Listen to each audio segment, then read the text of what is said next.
Assalamualaikum warahmatullahi wabarakatuh. Welcome to my channel, Novien. Jadi, selama ini teman-teman mungkin melihat saya berjalan-jalan ya di luar negeri, di tempat saya sekolah, bagaimana saya survive, bagaimana hidup di luar negeri. Nah, sekarang saya masuk ke bagian yang serius-serius nih, karena saya bisa sekolah di luar negeri juga karena beasiswa. Jadi, saya ingin membagi pengalaman saya eh, mendapatkan beasiswa itu kepada teman-teman semua. Karena untuk mendapatkan beasiswa itu adalah proses yang panjang, bukan proses yang gampang, saya harus jujur ke teman-teman semua. Maka saya akan menjelaskan satu persatu, perlahan-lahan, step by step, bagaimana saya memperoleh beasiswa tersebut. Dan untuk pertama kali di video saya ini, saya akan memperkenalkan kepada teman-teman semua, beasiswa itu apa. Karena ini basic sekali dan ini penting sekali.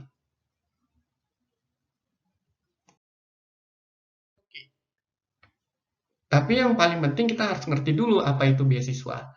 Jadi pengertian beasiswa menurut KBBI, beasiswa adalah tunjangan yang diberikan kepada pelajar atau mahasiswa sebagai bantuan biaya belajar. Jadi dengan pengertian ini kita berarti memahami bahwa beasiswa itu bisa untuk anak SMA, untuk mahasiswa S1, untuk S2, untuk S3, dan untuk postdoc. Jadi bisa nih berbagai level ini. Mungkin SD sama SMP jarang dapat beasiswa ya, tapi inilah SMA, S1, S2, dan S3 atau postdoc bisa mendapatkan beasiswa. Nah, dari pengertian tadi kita harus tahu ya tips and triknya. Jadi Anda harus cek dengan hati-hati. Apakah bantuan beasiswa yang diberikan mencakup keseluruhan biaya? Misalnya biaya pendidikan atau tuition fee, biaya hidup, living cost, dan keseluruhan biaya sehingga disebut full scholarship. Atau hanya sebagian saja yang ditanggung atau partial scholarship. Jadi cek benar-benar tuh, apa yang ditanggung? Semuanya ditanggungkah atau sebagian ditanggung? Jangan sampai kita salah. Sudah memilih, sudah apply, ternyata yang ditanggung cuma sebagian. Jadi kita harus bayar sebagian lagi dan itu akan mengakibatkan kesulitan ya karena biaya sekolah itu atau biaya pendidikan atau biaya hidup itu juga uh, termasuk tinggi apalagi kalau di luar negeri. Nah, yang tidak kalah penting lagi, cek konsekuensi setelah kita menerima beasiswa. Apakah ada kewajiban untuk kembali ke Indonesia? Apakah ada kewajiban untuk kembali ke instansi terkait? Atau ke perusahaan tertentu yang mendanai beasiswa tersebut? Karena akan ada konsekuensi hukum apabila kita tidak memenuhi ketentuan tersebut. Jadi cek sekali lagi, uh, what we should do after we get the scholarship.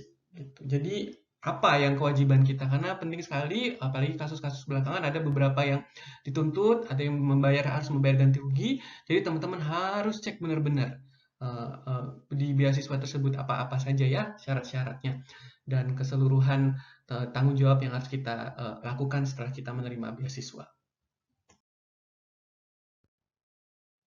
Nah, sekarang kita lanjut ke manfaat beasiswa. Jadi ternyata manfaat beasiswa itu bukan hanya bagi penerima beasiswa, tetapi juga bagi pemberi beasiswa. Jadi kedua belah pihak ini masing-masing mendapatkan manfaat. Oke, manfaat beasiswa bagi penerima ya, kita bahas ya. Yang pasti pertama keringanan biaya sekolah atau kuliah. Ya dong, karena sekolah kita dibayarin, terus biaya hidup kita juga dibayarin, dapat uang saku gitu ya. Jadi kita nggak ngeluarin apa-apa. Gitu. Atau kalaupun sebagian ditanggung, kita hanya bayar sebagian. Yang pasti ringan ya biaya sekolah atau biaya kuliahnya. Yang kedua, pasti suatu kebanggaan dong buat kita kalau kita mendapatkan beasiswa, karena untuk mendapatkan beasiswa itu butuh tes, butuh kita mengajukan aplikasi, ada saringan. Jadi kalau kita udah keterima beasiswa, biasanya ini orang-orang pilihan. Dan ini sangat bagus sekali buat portofolio kita, di CV kita, buat teman-teman yang mau melamar kerja atau teman-teman yang sudah kerja, itu akan menjadi sesuatu yang prestisius ya. Itu kebanggaan. Baru pasti dong kalau kita nanti sekolah atau dapat beasiswa, kita akan ketemu teman-teman baru, orang-orang yang pinter, orang-orang yang udah juga mendapatkan saringan yang sama dengan kita, pasti itu akan memberikan suatu networking ya gitu. Jadi suatu relasi yang baik buat kita. Jadi kita punya teman banyak yang pintar-pintar, apalagi kalau teman-teman punya kesempatan ke luar negeri bisa ketemu orang-orang dari berbagai macam negara dan mereka semua orang-orang pilihan. Dan kita kalau misalnya mau ke suatu negara, kita tahu, kita punya teman di sana, kita punya teman di sini. Jadi itu menjadi suatu hal networking yang sangat bagus menurut saya ya. Jadi bukan hanya melulu belajar, tapi kita juga menambah khasanah bergaul dengan orang-orang dari negara lain atau dari tempat-tempat lain yang pinter-pinter gitu. Terus pasti peningkatan kesejahteraan dong ya, gitu. Kalau kita misalnya dapetin beasiswa, kita bisa melamar kerja yang lebih bagus. Atau kalau misalnya yang sudah di posisi tertentu, dengan adanya beasiswa ini dia akan mendapatkan kenaikan jabatan atau kenaikan peringkat, yang pasti akan menambah kesejahteraan orang yang bersangkutan. Tuh. Dan yang paling penting menurut saya pengalaman hidup ya, pengalaman hidup yang sangat berharga. Karena dengan kita mendapatkan beasiswa, kita sekolah di tempat lain, di daerah lain ya, atau di negara lain yang mungkin budayanya beda sama kita. Etos kerjanya beda, semangatnya beda. Saya pernah di Jepang selama 13 bulan, waktu itu saya dapat beasiswa dari World Bank. Nah, itu saya belajar sekali bagaimana etos kerja orang Jepang, bagaimana mereka profesional sekali, integritasnya sangat tinggi. Jadi itu hal-hal yang saya pelajarin. Ini saya baru 1,5 bulan di Austria, mungkin nanti saya akan ketemu hal-hal yang bisa saya pelajari di Austria yang pasti bersih ya, nyaman, bagus, dan kotanya ini orang-orangnya tuh lebih apa ya, lebih santai, tapi kalau misalnya mengerjakan sesuatu kayaknya tanggung jawab bener ya. Tuh, tapi saya belum begitu mengenal karena saya baru 3 minggu di Austria. Tapi mungkin nanti saya bisa cerita ke teman-teman. Jadi pengalaman hidup tuh sorry, sangat penting ya. Pengalaman hidup apalagi kalau kita di luar negeri atau luar daerah, yang mungkin kita di daerah kita selama ini ritmenya begini, ternyata di daerah lain tuh orangnya tuh rajin-rajin ya, orangnya tuh pinter-pinter ya. Dan kita ambil yang positif, jangan kita ambil yang negatif gitu ya.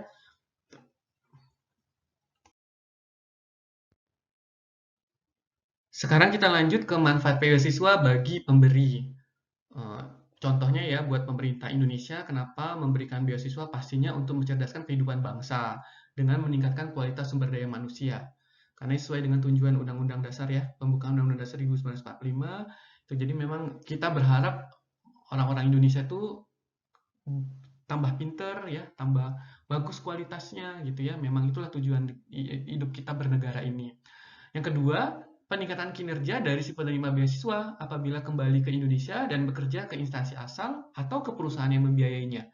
Ya karena dengan dia sekolah lagi, otomatis kan ilmunya makin bertambah, keahliannya makin bagus. Ada hal-hal baru yang dia pelajari di luar negeri yang insya Allah kalau cocok dia bisa praktekkan gitu, atau dia bisa kembangkan di Indonesia untuk membangun Indonesia atau untuk membangun perusahaan yang telah menyekolahkan dia. Jadi ini penting ya, buat si pemberi beasiswa juga gitu. Makanya beasiswa diberikan kepada orang-orang yang punya potensi untuk mentransfer knowledge, mentransfer ilmu, atau pulang nanti dengan membawa sesuatu yang berguna bagi bangsanya atau bagi perusahaan tempat dia bekerja dulu. Baru yang ketiga, metode promosi ya. Metode promosi dan pengenalan ke masyarakat luas tentang keberadaan lembaga atau perusahaan yang memberikan beasiswa. Ya dong, jadi dengan ini kita tahu kayak misalnya, oh perusahaan ini baik ya, ternyata dia memberikan beasiswa untuk pegawai-pegawainya, itu bagian dari CSR misalnya, atau pemerintah memang punya kepedulian untuk membangun rakyat Indonesia ini supaya makin cerdas gitu, makin pinter gitu ya.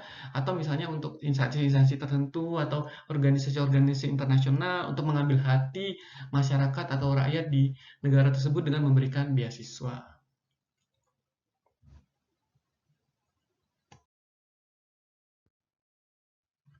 Nah, sekarang kita lanjut dengan jenis-jenis beasiswa yang berdasarkan pemberi beasiswanya. Yang pertama, beasiswa pemerintah, beasiswa swasta, beasiswa internasional, dan beasiswa perguruan tinggi. Ini menurut saya loh ya, nanti kita bahas satu-satu. Oke, yang pertama kali kita bahas adalah beasiswa pemerintah. Ya, of course, beasiswa yang dananya dari pemerintah ya. Pemerintah mengeluarkan sebagian dana, baik dari APBN atau dari mana, untuk diberikan kepada rakyatnya gitu ya. Contohnya seperti LPDP dari Kementerian Keuangan, ini berlaku untuk umum dan alhamdulillah saya dapat dari LPDP. Jadi bisa bukan hanya untuk PNS, bukan hanya untuk pegawai pemerintahan, bukan hanya untuk pegawai BUMN, tapi untuk seluruh rakyat Indonesia. Jadi sekalian orang-orang semua bisa apply ke LPDP. Tuh, tapi teman-teman harus lihat dulu ya syarat-syaratnya, nanti coba cek di website LPDP. Baru Dikti. Nah, Dikti ini biasanya untuk dosen dan pengajar atau guru. Ini dari Kemendikti ya, gitu. Kemendiknas ya kalau nggak salah sekarang. Jadi ini biasanya untuk dosen dan guru. Beasiswa Bappenas, coba teman-teman cek, dan lain-lain ya, silahkan googling. Mungkin teman-teman yang PNS, yang pegawai pemerintahan bisa googling di instansi masing-masing, atau mungkin dari website masing-masing instansi juga ada ya, coba dicek. Nah, ya, pasti situ ada semua.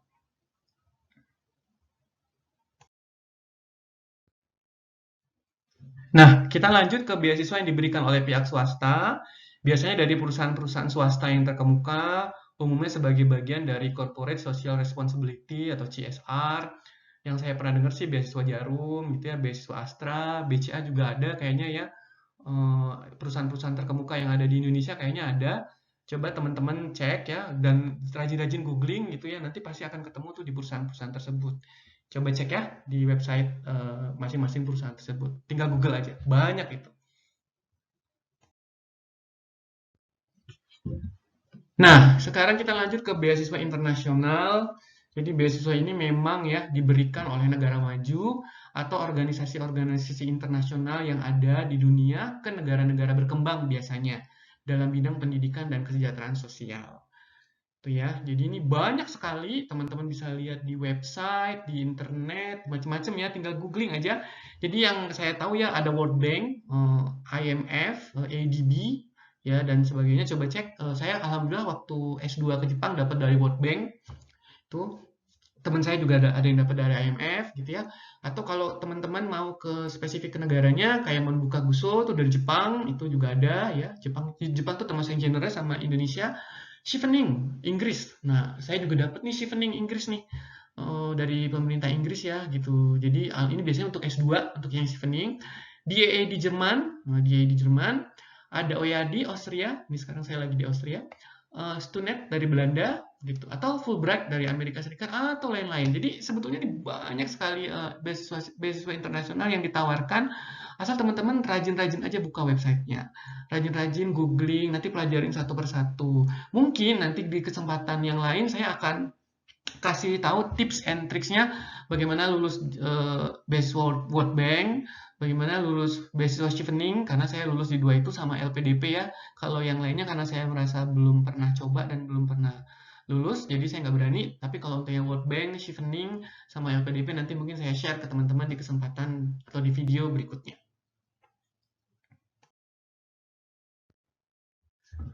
Nah, yang terakhir ada beasiswa perguruan tinggi. Ini biasanya beasiswa yang diberikan oleh beberapa perguruan tinggi yang terkemuka di dunia ya, yang memiliki dana endowment yang relatif besar ya. Jadi duitnya emang banyak tuh perguruan tinggi ya. Jadi dia selalu berusaha menarik pelajar-pelajar terbaik yang ada di dunia untuk sekolah di tempat mereka dan tidak pusing dengan biaya karena mereka menyediakan biayanya.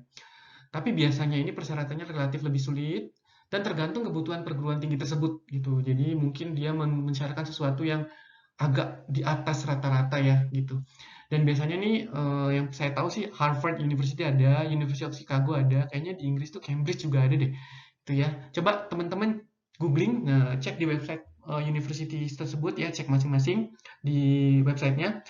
Tapi jangan lupa juga perhatikan apa yang ditanggung gitu ya. Jadi jangan sampai hanya ditanggung tuition fee atau biaya sekolah. Pastikan juga ditanggung juga apa namanya biaya hidup gitu. Jadi tapi nggak apa-apa kalau teman-teman misalnya udah ada untuk biaya hidup tapi tuition fee-nya dibayarin sama kampus nggak ada masalah, ya berarti bisa gitu. Cuman perhatikan kalau teman-teman yang berharap keduanya ya, misalnya yang fully scholarship tadi, jangan parsial.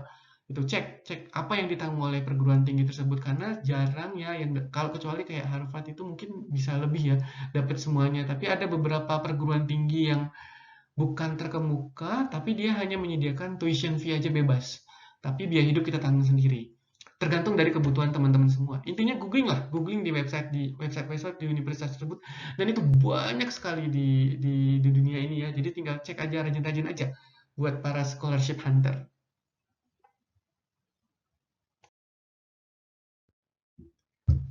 Dan sampailah kita ke tips and trick ya. Jadi setelah saya berkali-kali mencoba scholarship, berkali-kali tes, berkali-kali gagal, sukses ya. Saya sudah 3 kali mendapatkan scholarship, dapat dari World Bank, dapat dari Chevening, dan terakhir dapat dari LPDP. Jadi saya ingin membagikan tips and trick buat teman-teman. Setelah teman-teman nanti cek di masing-masing website penyedia scholarship tadi, penyandang dana tadi, nanti pasti teman-teman akan paham ya, karena ketika teman-teman mulai membaca tadi kan teman-teman tuh akan cek tuh persyaratannya apa, fasilitas yang diterima apa, hak dan kewajiban sebagai penerima beasiswa apa, dan hal-hal yang penting lainnya. Nah, dari situ kan teman-teman akan terkotak-kotak ya, oh kayak saya cocoknya ini gitu, saya pantasnya di sini gitu. Jadi kalau misalnya kalian bukan dosen atau bukan guru, janganlah ambil dikti karena kan mungkin kemungkinan lulusnya kecil gitu. Atau kalau kalian bukan pegawai-pegawai pemerintahan, mungkin kalau untuk dapetin World Bank agak susah gitu.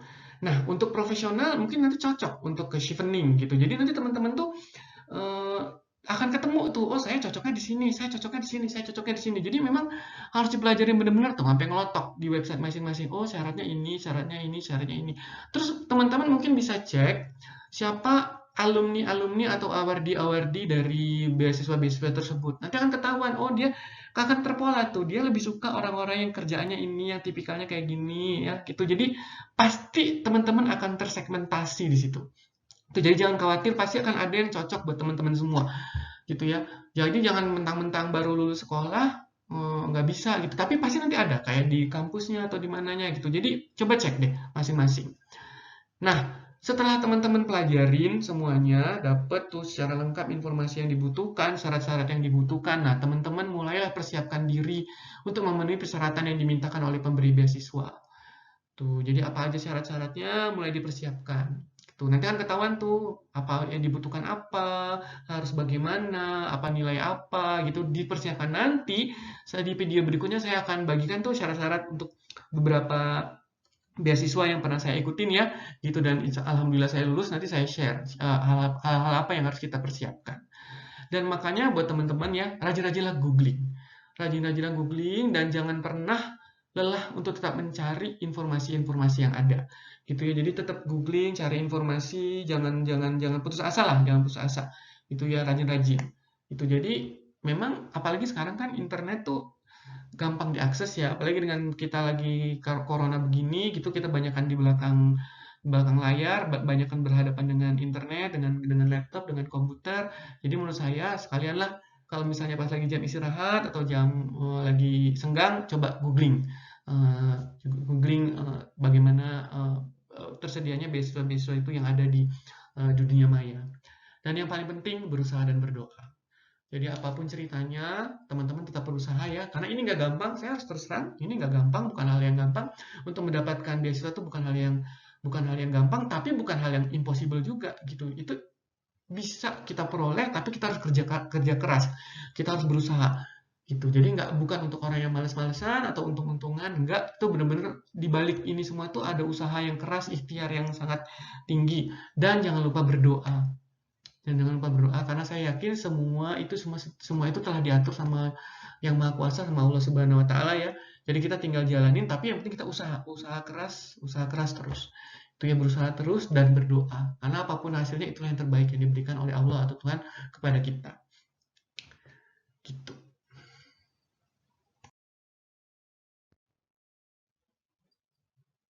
Oke, terima kasih karena sudah mendengarkan penjelasan saya tentang beasiswa itu apa. Insya Allah nanti saya akan bagi lagi atau share lagi video-video untuk mendapatkan beasiswanya ya, beasiswanya sendiri dan proses-prosesnya. Jangan lupa subscribe, like, or comment channel saya, Novian, biar saya tambah semangat buat videonya. Terima kasih banyak ya teman-teman ya.